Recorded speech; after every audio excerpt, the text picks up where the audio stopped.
Discussion 3 by Damaris Zacarias, America Ortiz, Ciclali Girales. A 67-year-old male diabetic with end-stage renal disease is receiving dialysis. The patient's chief complaints included decreased balance, loss of sensation, fear of falling, and decreased endurance during activities of daily living due to the effects of dialysis treatment.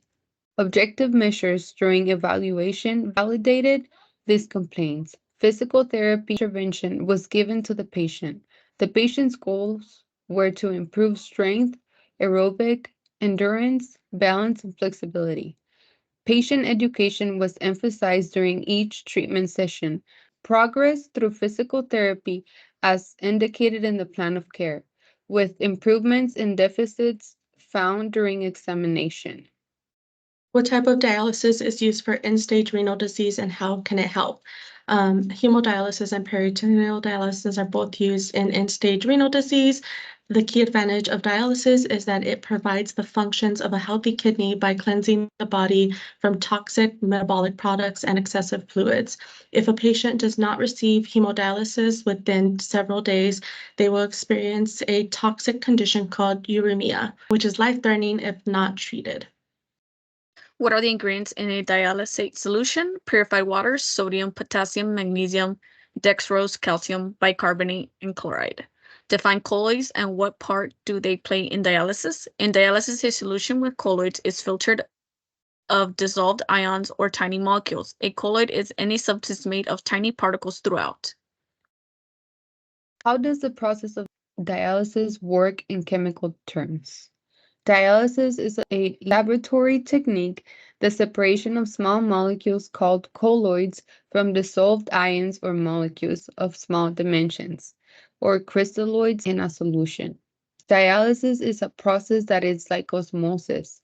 Osmosis is the process in which there is a diffusion of a solvent through a semi-permeable membrane.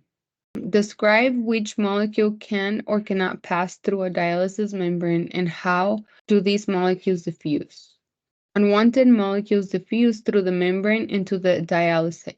Large molecules cannot pass through the membrane pores, so they remain in the sample chamber. Small molecules and buffers, salts, pass freely through the membrane. Define buffer. A solution that resists change in pH when acid or alkali is added to it. Buffers typically involve a weak acid or alkali together with one of its salts. What role does a buffer play in dialysis? A buffer is used in dialysis. It changes the salt composition of a macromolecule containing solution. Small molecules then equilibrate between the sample and the dialysate. When the buffer is changed, the movement of particles from high to low concentration will resume until equilibrium is reached again. With each change of buffer, the substance inside the membrane are further purified by a factor equal to the volume difference of the two components. Why would a patient that participates in the recommended physical therapy experience more positive outcomes? Tie this into the physical therapy program's goals. Dialysis patients must stay active for many reasons, but the activity recommendation for dialysis patients can vary. Fatigue is a varied symptom in end-stage renal disease. Fatigue, as with muscle waste, can significantly impact one's quality of life. Muscle wasting is present in kidney disease and is related to fluid and electrolyte imbalance and accumulation of uremic toxins in the body, which lead to a general fluctuation in the body. Physical therapy can improve strength and functions of the muscles with the goal of being stronger and performing better at daily activities while providing an overall sense of well-being. And then our references.